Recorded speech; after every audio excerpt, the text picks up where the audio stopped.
Tantor Audio presents A Triumph of Genius, Edwin Land, Polaroid, and the Kodak Patent War by Ronald K. Fierstein. Narrated by Pete Larkin. Prologue. It's always about the light. Any photographer will tell you that. It was a beautiful December late afternoon in the desert town of Santa Fe, New Mexico, a place renowned for its unique light. The rocky landscape, faintly dusted with snow, would have been brightly lit in dramatic burnt orange and rose rays refracted from an afternoon sun sinking in the sky toward sunset. It is that magical light that illuminates the beauty in anything it reaches. It is the photographer's best friend and secret weapon. The little girl was excited as her father snapped away, taking image after image of her with his spiffy high-tech camera. The father watched his daughter with delight and shared her joy. The wonders of light had enthralled him since his youth. They had already brought him great wealth and success. He was all of 34. But the year was 1943. And the high-tech camera was a Rolleiflex box model filled with Kodak roll film. His daughter was disappointed when she learned that it would be weeks before she would be able to see the pictures her father had taken. "Why can't I see these pictures right now? I don't want to wait." In those days, the film would have to be unloaded from the camera, taken to a pharmacy, and shipped off to a laboratory to be developed into negatives. That process would involve a series of baths in various chemicals, all done in the dark at controlled temperatures. Once dry, each negative would then have a precise amount of light projected through it, the image being focused onto photographic paper held at just the right distance, so that the image was sharp. That paper, or positive, would next be developed to bring out the image, washed and then processed further to stabilize the print. Finally, after drying, it could be shipped back for the little girl to see, long after the enchantment of the moment had faded away. When confronted with an upset child asking silly questions, seemingly impossible to answer, most fathers would respond with a comforting, if exasperated, "Because," or "That's just the way it is," or even, "I don't know." But not this father.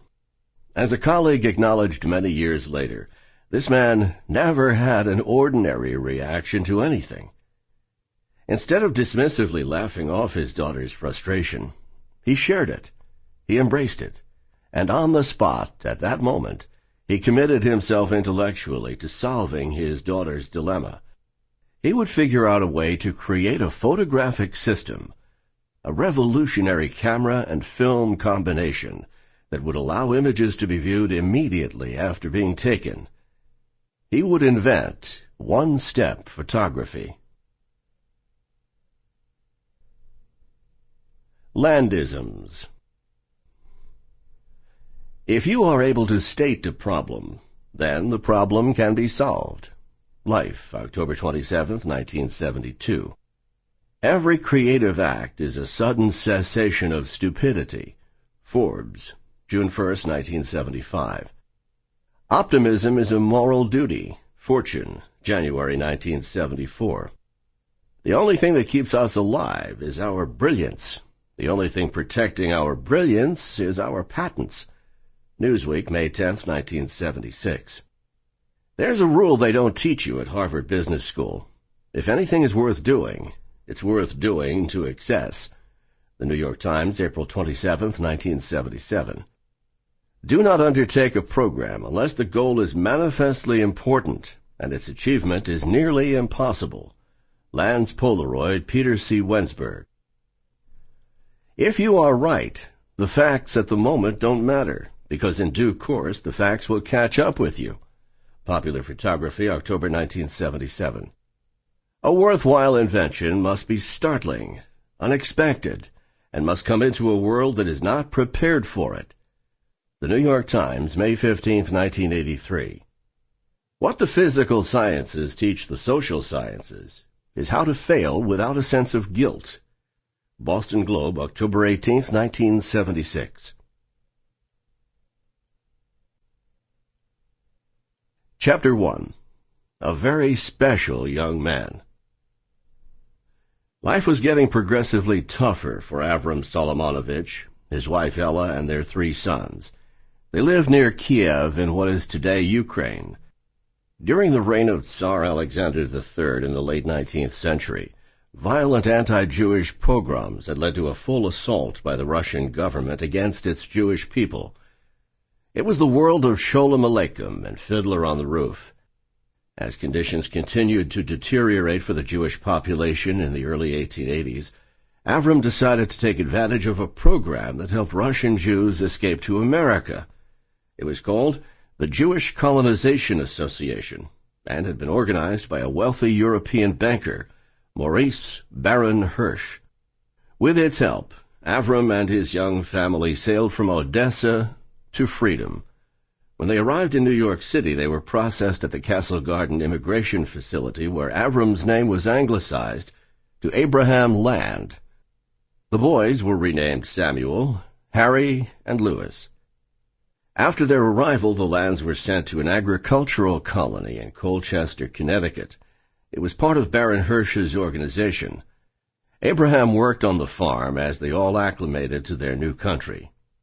By the end of the decade, they had moved to New Jersey, where they became naturalized citizens in 1888. Abraham got into the scrap metal business and eventually moved the family back to Connecticut, settling in New Haven. In the years after their arrival in America, Abraham and Ella had 5 more children, 2 sons and 3 daughters. It was a large family, but their father's focus on education led all of the children into successful lives. 2 of the younger boys attended Yale and went on to become lawyers. 2 of the daughters became teachers. The others were successful in business. Harry, Abraham's second oldest, had been born in Russia in 1880. He followed his father into the scrap metal business. Just after the turn of the century, Harry married Mattie Goldfaden, a fellow immigrant from Russia whose family had settled in Cleveland. They settled in Bridgeport, Connecticut, where in 1904 their first child, a daughter they named Helen, was born. 5 years later, on May 7th, 1909, Mattie gave birth to their second child, a boy. He was named Edwin Herbert Land.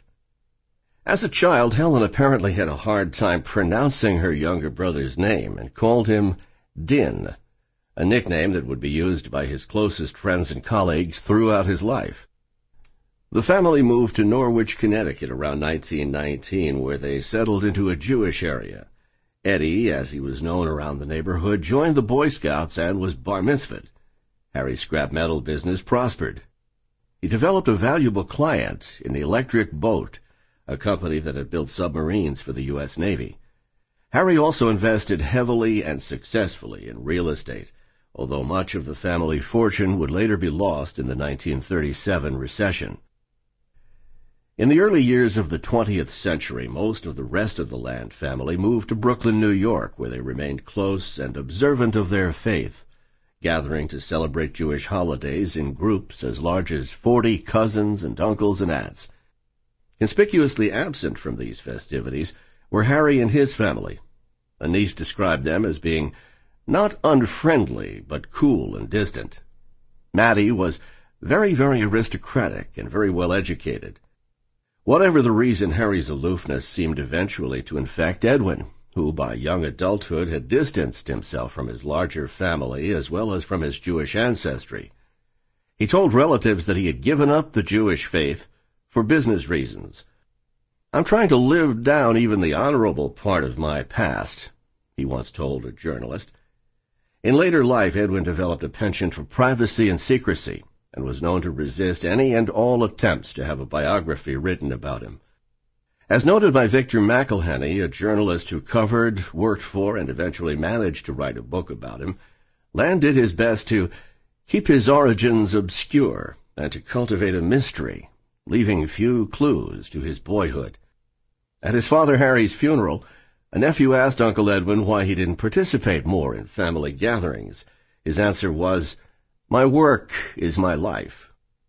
While some aspects of Edwin's personality may have been enigmatic, The one thing that became unquestionably clear early on was that Edwin Land was blessed with a gifted intellect and an inquisitive mind.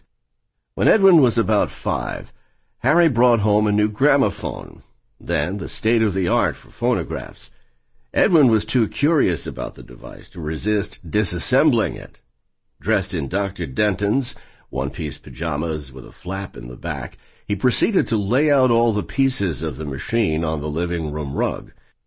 Unfortunately, the young boy did not leave sufficient time for the reassembly, and when Harry came home, the back flap of the pajamas came down and a proper spanking ensued. The episode had a long-standing effect on the budding scientist. From then on, nothing or nobody could stop me from carrying through the execution of an experiment. A promise that clearly led to what would become his famous propensity for non-stop and intense experimental work. Edwin Land's fascination with light started as a young boy when he became interested in stereopticons, kaleidoscopes, and stereoscopes, 3 early 19th century devices that manipulate light. The stereopticon, introduced in 1850 by William and Frederick Langenheim and also known as a magic lantern, was a slide projector with 2 lenses that produced realistic-looking scenes from superimposed images on glass photographic slides. The kaleidoscope, invented in England by Sir David Brewster in 1816, uses multiple mirrors mounted within a tube at various angles to create duplicate images of objects viewed through it. By filling the tube with small colored objects, beautiful patterns of color are created by the light coming through the tube. Land later described the device as the color television of the 1850s, noting that no respectable home would be without a kaleidoscope in the middle of the library. Sir Charles Wheatstone invented the stereoscope, a device that converted 2 side-by-side images into a 3-dimensional composite. In the 1830s, Brewster and others produced many models of stereoscopes in England and France. Beginning in 1862, popular handheld stereoscopes, first designed by Supreme Court Justice Oliver Wendell Holmes and his business partner Joseph Bates, were widely marketed.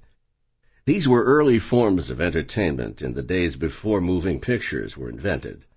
Land later called himself the undisputed king of the stereopaths. Young Edwin's favorite 3-dimensional images were those of caves. The local library in Norwich had a stereoscope for use by the public. Recalling its great popularity, Land described how it transported the child through the interplay of stalagmites and stalactites into the distant depths of the caves, having converted the 2 slightly faded sepia flat, dull photographs into a vivid reality in which you could hear the dripping water, smell the dampness, fear the darkness as you sat with your legs crossed under you on the chair in the dear old library. The effect and experience these visual devices could create was a profound discovery for young Land, one that would affect him deeply.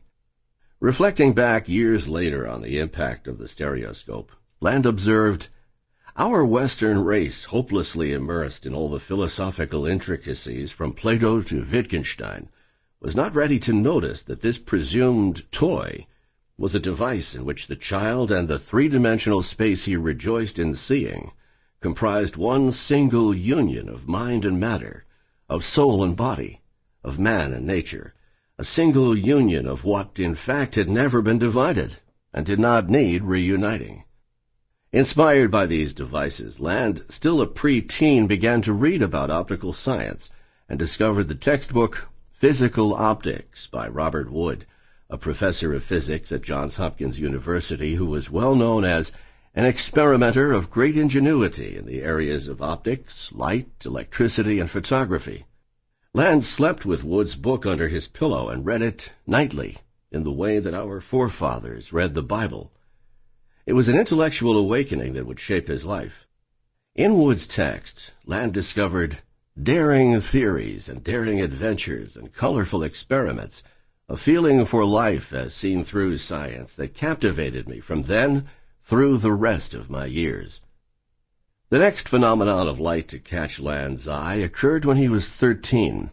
His curiosity was stirred at a summer camp, Mooween, which he attended near his home in Connecticut.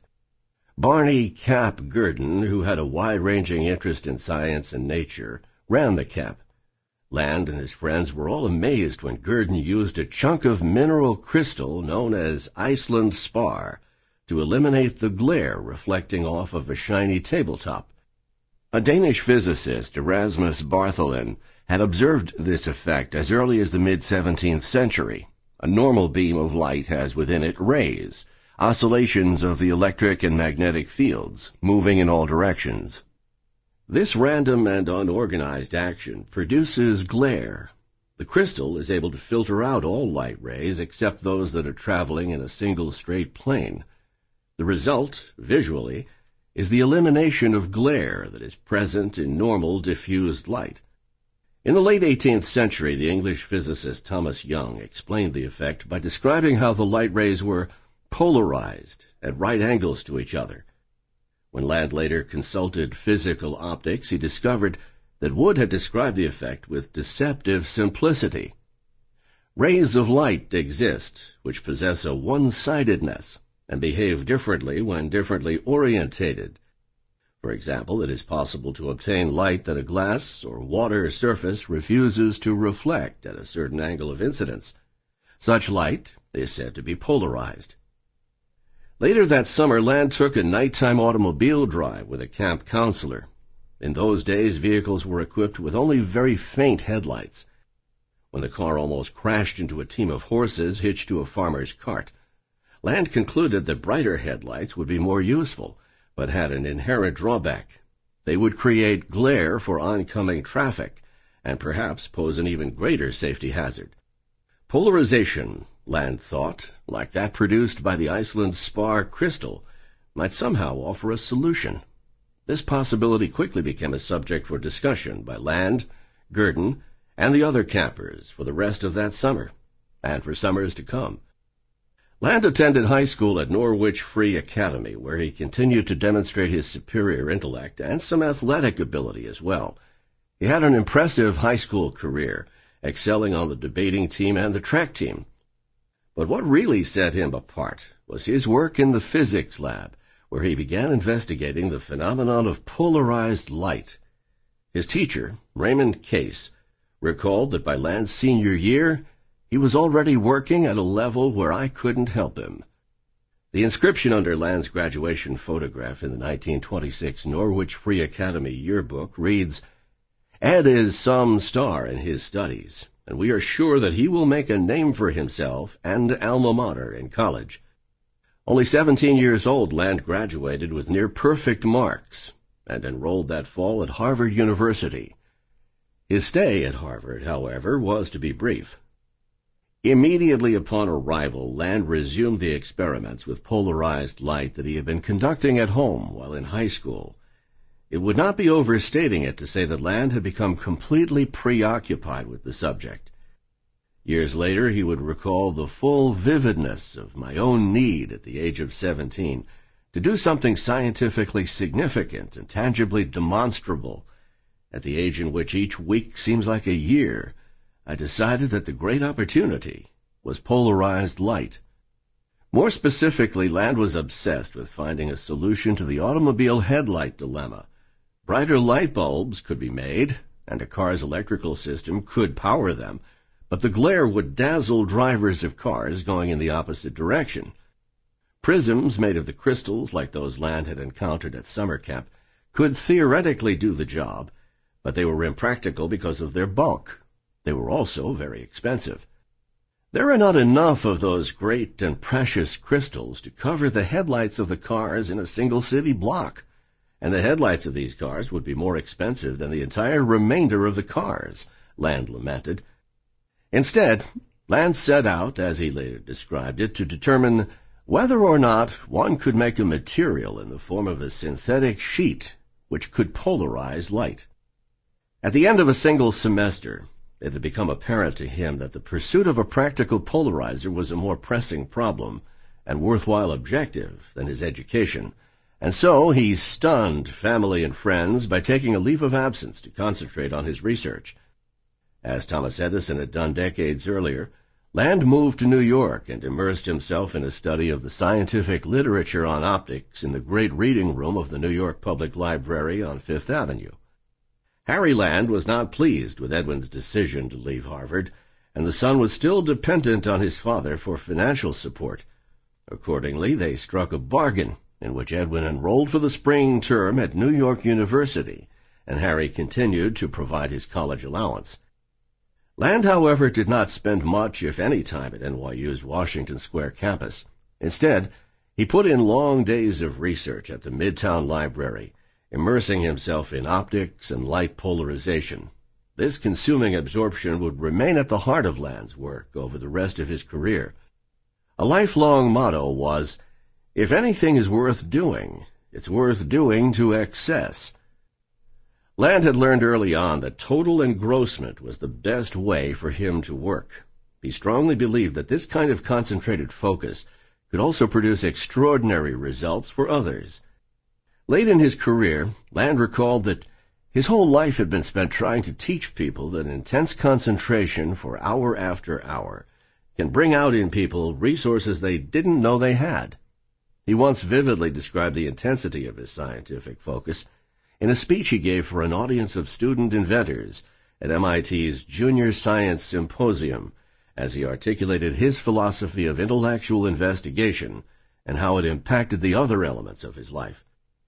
"My own recollection of your age is a curious alternation which I think goes on through life for the scientist. It is alternation between the one mood and attitude of feeling part of the race as a whole, part of the family, part of the neighborhood, the mood of being in love with friends, women, men, people all over the world, the mood of being in love with what is great in music and art. All that on the one hand, and then quite suddenly a separateness that comes during the preoccupation with a particular scientific task. There is a need, a transient need, a violent need for being just yourself, restating, recreating, talking in your own terms about what you have learned from all the cultures, scientific and non-scientific, before you and around you. You want to be almost alone with just a few friends. You want to be undisturbed. You want to be free to think, not for an hour at a time or 3 hours at a time, but for 2 days or 2 weeks, if possible, without interruption. You don't want to drive the family car or go to parties. You wish people would just go away and leave you alone while you get something straight. Then you get it straight, and you embody it, and during that period of embodiment you have a feeling of almost divine guidance. Then it is done, and suddenly you are alone, and you have to go back to your friends and the world around you and to all history, to be refreshed, to feel alive and human once again. It is this interplay between all that is richly human and this special, concentrated, uninterrupted mental effort that seems to me to be the source not only of science, but also of everything that is worthwhile in life. Settled in New York City, Land was soon conducting experiments in search of a solution to what had been the long-standing obstacle to realizing the practical benefits of polarized light. He needed a way to duplicate the effect achieved with the large block of crystal in a material that would be of more practical use. Land has very little respect for the forces of nature, a colleague noted. He wants to rearrange the forces of nature and just goes ahead and does it. The effort continued through 1927 and 1928 in a series of rented rooms in Manhattan. His first laboratory was located in a room he rented just a few blocks north of famed Times Square in Midtown Manhattan, on West 55th Street off Broadway. This was the pre-Depression era New York of Jimmy Bo James Walker, the legendary bon vivant mayor. The Murderers Row lineup of New York Yankees, featuring Babe Ruth and Lou Gehrig, was in the process of winning back-to-back World Series by twice sweeping its National League opponents 4-0. In the spring of 1927, Land moved uptown to a small house on Riverside Drive and 104th Street, with a basement room in which he could work. This location offered the resources of Columbia University in terms of its physics laboratories and the availability of students to help him with his experiments. Early in 1928, Land moved to another rental on 106th Street and Amsterdam Avenue, again with a basement in which he could set up shop. Around this time, Land met a young woman who was interested in his work and who became his primary research assistant. Her name was Helen Maislin, but she was known as Terry. She read with him in the library and then became his laboratory aide in an era when, according to Professor F.W. Campbell of Britain's Royal Society, women were not normally allowed in physics laboratories. Years later, Land admitted that many of his early experiments were conducted at Columbia clandestinely. He and Terry would climb out a hallway window and then along a ledge on the outside of the building. They would climb back into a physics laboratory window and then proceed to remove the hinges from a locked cabinet to get at the necessary equipment. Much later, after he demonstrated the results of some experiments to the professor in charge, Land was finally given a key to the facility. During this period, Land tried several approaches to finding a practical way to harness the magic of polarized light. One of the first, as he later explained, was to make polarizers by reflecting light from metallic plates. For a time, he worked with other kinds of materials. Often, Land would read up on a predecessor's work in the field and then duplicate that experimental work in his own laboratory, trying to learn whatever he could from those unsuccessful attempts to solve the problem. As he reviewed the physics literature for more ideas on how to pursue a polarizer that would have practical applications, Land eventually came upon the work of William Herapath. In 1852, Herapath had discovered that when quinine was added to the urine of a sick dog, tiny needle-shaped crystals formed. In a random distribution, these crystallites appeared black when overlapped and otherwise clear. This property was attributed to polarization. The crystalline material was later designated Herapathite. Unfortunately, neither Herapath nor other scientists who had tried over the next 7 decades had been able to find a way to make a useful material out of Herapathite. The problem appeared to be that the tiny, fragile crystallites flew apart when touched. No one had been able to come up with a method of fixing them in place in the uniform orientation necessary to realize their unique polarizing properties, let alone in a material that could be adapted for various applications. For Land, this was just the challenge he was looking for. Initially, he began to work with larger crystals that he thought might be easier to handle than the ones Herapath had discovered. But when he duplicated Herapath's work, he concluded that his smaller crystallites were far and away the best optically. It was at once apparent that in Herapath's extraordinary product there resided the clue to the development of satisfactory polarizers and to the utilization of polarized light on a large scale in an industrial way. And so he set out to succeed where Herapath and others had failed. It was now the spring of 1928, and Land believed that he was finally on the right track. With his college allowance in some jeopardy, given the fact that he was no longer in school, Land went home to visit his father. He told him what he had been doing, and then took Harry out for a drive at night. According to Land, as they drove along with headlights shining in their eyes, he told his father, "I think I know how to take the glare out of car headlights. Can I borrow $5,000 to get a business going?" Harry was supportive and agreed to give Edwin the money, but he was concerned that his young son might not be able to fend for himself in the business world. Land recalled his father warning him to watch out.